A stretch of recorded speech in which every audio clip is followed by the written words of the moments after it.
Hello friends, मैं doctor Pankaj Agarwal Bareilly से। आज हम लोग बात करने वाले हैं एक इम्पॉर्टेंट टॉपिक के न्यूज़ के बारे में, जो कि है बरेली में प्लाईवुड का बिज़नेस, प्लाईवुड के मैन्युफैक्चरिंग के बारे में। तो ये बताया गया अमृत विचार में, आज एक न्यूज़ निकली, उसका रेफरेंस मैं लेके बता रहा हूँ। 24 मई 2024 को न्यूज़ आई है।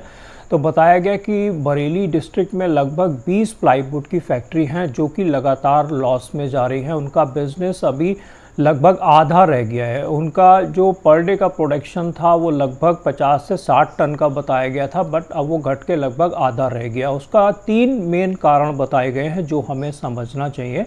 देखिए, पहला कारण तो बताया गया कि अब हमारे पास में नेपाल और वियतनाम से इम्पोर्टेड मटेरियल आ रहा है, कुछ रॉ मटेरियल भी आता है। और दूसरा कारण ये बताया गया कि जो वुड इसमें यूज़ होती है, पॉपुलर और यूकलिप्टस की, वो अब फार्मर्स कम लगाना चाह रहे हैं ऐसे पेड़।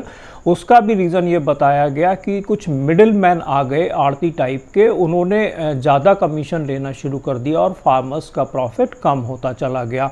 तो ये दूसरा रीज़न रहा। और तीसरा रीज़न ये बताया गया कि गवर्नमेंट ने एक टैक्स लगाया जिसको कहा गया मंडी टैक्स, मंडी शुल्क लगाया गया।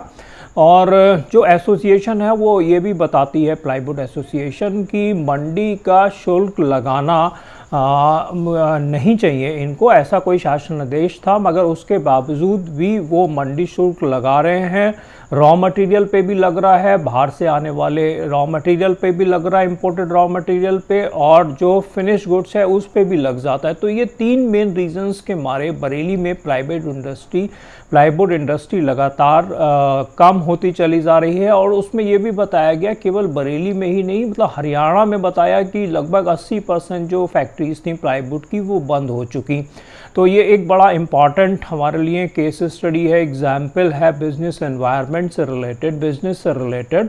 तो आपका क्या एक्सपीरियंस है, आप लिखिए इसमें। कोई ऐसी इंडस्ट्री अगर आपके नॉलेज में आ रही हो जो कि डाउनफॉल में जा रही हो, तो उसका भी आप कमेंट बॉक्स में लिख के कुछ डिस्क्रिप्शन बताइए। कोई सलूशन अगर आपके निगाह में आता है तो आप वो भी बताइए। Thank you so much.